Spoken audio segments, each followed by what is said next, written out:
ગુજરાતના 12.5 લાખ કેમિસ્ટો આજે એક દિવસનું ટોકન બંધ છે, જેમાં ગુજરાતના 35,000 અને અમદાવાદના 3,000 વેપારી જોડાયેલા છે।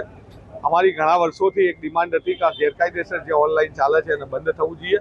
કોરોના કાળ દરમિયાન સરકારે 2 એવા ડ્રાફ્ટ નોટિફિકેશન બહાર પાડેલા હતા કે જેની અંદર સંક્રમણ ન ફેલાય અને લોકો રોડ ઉપર ના આવે એટલા માટે દવા હોમ ડિલિવરી કરી શકો। પણ આજે કોરોનાને ગયે પણ 5 વર્ષ થઈ ગયા છતાંય એ ડ્રાફ્ટ નોટિફિકેશન કેન્સલ નથી થયા। તમારી માંગણી છે કે આ બંને નોટિફિકેશન કેન્સલ થાય। કોર્પોરેટ લેવલે જે વધુ ડિસ્કાઉન્ટ ડીએનસી એક્ટ મુજબ અમારો માર્જિન ફિક્સ છે, છતાંય વધુ ડિસ્કાઉન્ટ આપી નાના વેપારીનું અસ્તિત્વ જોખમાય છે। આજે દેશના જીડીપીની અંદર મધ્યમ અને નાના વેપારીનું બહુ મોટું યોગદાન છે, છતાંય આજે વધુ ડિસ્કાઉન્ટ આપવાના બેઝ ઉપર ડુપ્લિકેટ દવાઓ બહુ મોટા પ્રમાણમાં આવી રહી છે અને એના સામે કોઈ કડક કાર્યવાહી નથી થતી અને લોકો બિંદાસ ફરે છે।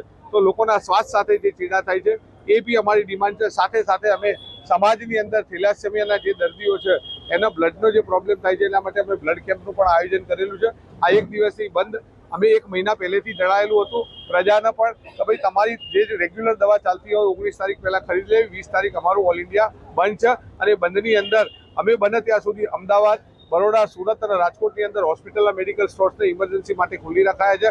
પ્રધાનમંત્રીના પણ સ્ટોર્સ ખુલ્લા છે અને ગામડાની અંદર પણ એક દુકાનો ખુલ્લી રાખવાનો અમે પ્રયત્ન કર્યો છે। કોરોના સમયમાં સંક્રમણ ના ફેલાય એ માટે ટેલિમેડિસિન અને ડોર ડિલિવરી માટેના 2 પરિપત્ર સરકાર દ્વારા જાહેર કરેલા હતા, જે ટેમ્પરરી હતા, પરંતુ આજ દિન સુધી તેને રદ કરવામાં આવેલ નથી, જેથી આ ઓનલાઈન એનો ગેરફાયદો ઉઠાવીને હજી સુધી ગેરકાયદેસર રીતે ધમધમી રહી છે અને આ બંધના લીધે ગ્રામ્ય વિસ્તારમાં કપરી પરિસ્થિતિ ના ફેલાય એના માટે અમારા એસોસિએશન દ્વારા ગ્રામ્ય વિસ્તારમાં ક્લસ્ટર વાઇઝ એક મેડિકલ સ્ટોર પણ ઓપન છે। આ ઉપરાંત પ્રધાનમંત્રી જન ઔષધિ સ્ટોર હોય કે હોસ્પિટલ મેડિકલ સ્ટોર હોય એ પણ ચાલુ છે। ઉપરાંત અમારા ઓફિસ બેરના number collector Shri drug office દરેક જગ્યાએ અમે જાહેર કરેલા છે। કોઈ પણ દર્દીને ગમે ત્યારે જરૂર હોય તો અમારું કેમિસ્ટ હંમેશા તત્પર રહેશે એમની સેવામાં। અમારું ઓલ ઇન્ડિયા ઓર્ગેનાઇઝેશન જે છે એ એઆઈયુસીડી તરફથી અમને 20 મે બુધવારના રોજ બંધનું એલાન આપ્યું છે, જે પબ્લિક હિતમાં અમે તમામ પાલનપુર મુકામની અને બનાસકાંઠા જિલ્લાની તમામ મેડિકલ સ્ટોર આજે 20મીના દિવસે એક દિવસનું પ્રતિક હડતાળ રાખેલી છે, જેમાં અમારો મુખ્ય મુદ્દો એ છે કે નકલી દવાઓથી સાવધાન। જે ઓનલાઈન ફાર્મસીની દવાઓ આવે છે એ ઓનલાઈન ફાર્મસીની દવાઓ વિધાઉટ પ્રિસ્ક્રિપ્શન વેચાય છે અને જેથી યુવાવન ખૂબ જ નશાકીય દવાઓ સાથે ખરીદી કરી અને પ્રેરાય છે અને એ નકલી દવાઓ બંધ કરવા માટે, નશાયુક્ત દવાઓ બંધ કરવા માટે આ અમારી ઓનલાઈન ફાર્મસી બંધ કરવા માટેનો એક હેતુ છે।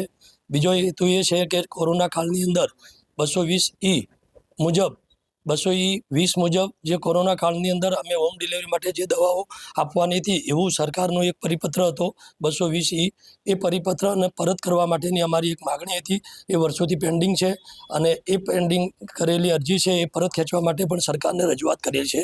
તો આ અરજી પણ અમારી પેન્ડિંગ છે એ પરત ખેંચવા માટેની સરકારની અમારી પરત કરવા માટેની આ એક અરજીના અનુસંધાનમાં બંધ આપેલું છે।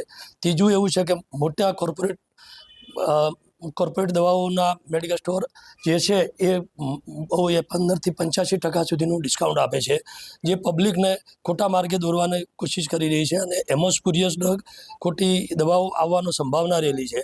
અમારો મેડિકલ સ્ટોર છે એ રેગ્યુલર અને પોતાના પૂરા માર્જિનથી ધંધો કરે છે અને જે દવાઓ છે અમે બિલથી પ્રિસ્ક્રિપ્શનથી ડૉક્ટરને લખેલી દવાઓ એ પ્રમાણે અમારો કેમિસ્ટ આપે છે, જેથી અમે સારી અને ગુણવત્તાવાળી દવાઓ પબ્લિકના હિતમાં મળી રહે એવી અમે વ્યવસ્થા અમારું આ કરેલું છે।